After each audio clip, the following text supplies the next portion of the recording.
काँग्रेस आणि उद्धव ठाकरे, शरद पवार हे आरक्षण टिकवू शकले नाही. परत मनोज दादांनी आरक्षणाचा लढा दिला. परत एकदा ACBCचं आरक्षण आम्ही त्या ठिकाणी दिलेलं आहे. जालन्यातील भोकरदन विधानसभा मतदारसंघातून महायुतीचे उमेदवार संतोष दानवे यांनी आज प्रचाराचा शुभारंभ केलाय.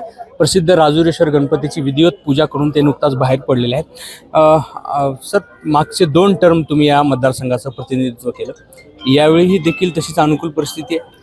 नक्कीच परिस्थिती अतिशय अनुकूल आहे, कारण की जनता, सामान्य माणूस आणि गोरगरीब हे जाणू नये की जे महाविकास आघाडीच्या काळामध्ये जे घडू शकलं नाही तसा विकास निश्चितच महायुतीच्या सरकारने केलेला आहे. मग केंद्र सरकारच्या विविध योजना असतील, राज्य सरकारच्या विविध योजना असतील, या माध्यमातून महायुतीच्या सरकारने मोठा विकास या राज्यामध्ये, या जिल्ह्यामध्ये आणि तालुक्यामध्ये केलेला आहे. आणि म्हणून नक्कीच जनतेचा आशीर्वाद हा आमच्या पाठीशी असेल, महायुतीच्या पाठीशी असेल, याचा विश्वास मला आजच्या प्रसंगी वाटतो. तुम्ही साधारण 1-1.5 महिन्यापासून खूप फिरतायत, तसं ते एरवी तुम्ही फिरतच असता. मात्र यावेळेस तुमच्या वडिलांच्या पराभवाचा काही छटा किंवा क्रिया-प्रतिक्रिया उमटताना दिसत आहेत. तिथे कुठेतरी सहानुभूती आहे, त्याचा तुम्हाला फायदा होईल. हे बघा, जनतेमध्ये सहानुभूती असू शकते, परंतु निव्वळ सहानुभूतीवर आम्ही कोणत्याच निवडणुका लढवत नाहीत. तर आम्ही केलेला जो विकास आहे, या 10 वर्षामध्ये जो मतदारसंघाचा कायापालट झालेला आहे, मग रस्ते असतील, सिंचनाच्या व्यवस्था असतील, विजेच्या व्यवस्था असतील, लोककल्याणकारी योजना असतील, या माध्यमातून निश्चितपणे मी जनतेसमोर जाईल, माझे कामं सांगेल आणि त्या माध्यमातूनच विकासाच्या जोरावर ही निवडणूक मी लढवणार, हे मी ठरवलेलं आहे. जरांगेंनी काहीशी निवडणुकीतून माघार घेतलेली आहे, त्याचा काही इम्पॅक्ट, साईड इफेक्ट, याचं कसं बघता याच्याकडे तुम्ही? हे बघा, मनोज दादा जरांगे यांनी मराठा समाजासाठी लढा दिला, आरक्षणाची मागणी केली आणि हा बराच दिवस हा लढा त्यांचा चालू होता किंवा आहे. आणि निश्चितपणे मराठा समाजामध्ये होतकरू, गरीब तरुण आहे, विद्यार्थी आहे, त्याबरोबर नोकरीचा प्रश्न आहे, अशामध्ये समाजाला आरक्षण मिळालंच पाहिजे, या भूमिका आम्ही वेळोवेळी मांडल्या. आणि ह्या मांडत असताना मागच्या काळात भाजप महायुती सरकारने आरक्षण दिलं. काँग्रेस आणि उद्धव ठाकरे, शरद पवार हे आरक्षण टिकवू शकले नाही. परत मनोज दादांनी आरक्षणाचा लढा दिला. परत एकदा ACBCचं आरक्षण आम्ही त्या ठिकाणी दिलेलं आहे. या व्यतिरिक्त त्यांच्या ज्या काही मागण्या प्रलंबित आहेत त्यावर सुद्धा सरकार योग्य तो प्रयत्न सरकारचे चालू आहेत. परंतु आरक्षण वेळोवेळी कुणी दिलं किंवा महाविकास आघाडीचं अनेक वर्ष सरकार राहिलं, परंतु ते आरक्षण समाजाला देऊ शकले नाहीत. मराठा समाजाचे नेते जसे शरद पवार साहेब, मुख्यमंत्री 4 वेळेला या राज्याचे मुख्यमंत्री ते झालेत, पण मराठा समाजाला ते न्याय देऊ शकले नाहीत. आज भारतीय जनता पक्ष आणि महायुतीच्या सरकारने 2दा आरक्षण दिलं. हे पहिल्यांदा दिलं, ते महाविकास आघाडीने घालवलं, आता दुसऱ्यांदा दिलं. हे टिकवणं हे आमचं काम आहे आणि त्यामुळं निश्चितच आमचंही म्हणणं हेच आहे की गरीब मराठा समाजाला आरक्षण मिळालं पाहिजे, ते टिकलं पाहिजेत आणि ते टिकवण्यासाठी आम्ही पुरेपूर प्रयत्न करू आणि मराठा समाज निश्चितपणे आम्हाला आशीर्वाद देईल, हाही विश्वास मी व्यक्त करतो.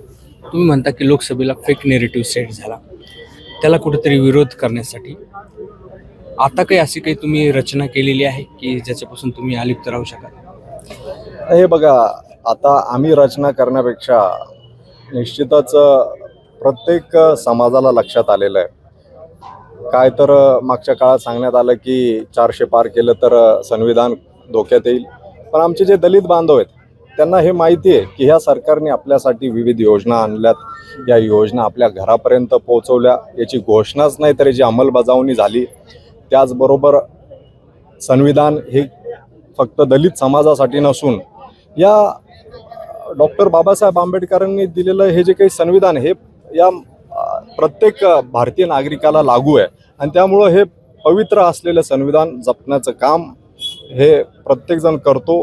ते भारतीय जनता पक्षसुद्धा त्या ठिकाणी करेल, हा विश्वास निश्चितपणे त्यांना बसलेला आहे आणि म्हणून हा फेक नरेटिव्ह गेलेला आहे. त्याचबरोबर मराठा आरक्षणसुद्धा भारतीय जनता पक्षच हे आरक्षण टिकवू शकतो हे समाजाच्या लक्षात आलेलं आहे आणि त्यामुळं निश्चितच समाजामध्ये आता परिवर्तन दिसण्यास सुरुवात झालेली आहे. म्हणजे आरक्षणाचा, मराठा आरक्षणाचा खास करून मुद्दा जसा लोकसभेमध्ये होता तसा नसणार आहे, बऱ्यापैकी उमगले लोकांना, असं तुमचं म्हणणं? बघा ना, आता आम्ही तर अधिवेशनात विचारलं. आजही आमचा तोच महाविकास आघाडीवाल्यांना प्रश्न आहे की तुम्ही जो जाहीरनामा या निवडणुकीमध्ये जनतेसमोर ठेवणार आहात, त्या जाहीरनाम्यामध्ये तुम्ही हे घोषित करणार आहात का की महाविकास आघाडीचं जर सरकार आलं तर मराठा समाजाला आम्ही ओबीसीतून आरक्षण देऊ, ही तुमची घोषणा आहे का? किंवा तुम्ही तसं भाषणांमधनं सांगणार का किंवा जाहीरनाम्यातून? तर यावर त्यांच्याकडे उत्तर नाही आहे.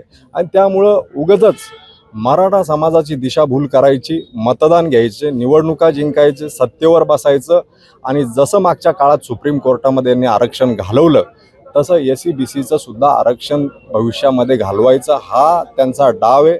परंतु हा डाव मराठा समाज या महाविकास आघाडीच्या लोकांचा यशस्वी आता यावेळेला होऊ देणार नाही, हे तुम्हाला येणाऱ्या निवडणुकीत दिसून येईल. आपलं कुलदैवत आहे राजुरेश्वराची विधिवत पूजा केली, तुम्ही 2 टर्म आमदार राहिले, काय मागितलंच देवाकडे?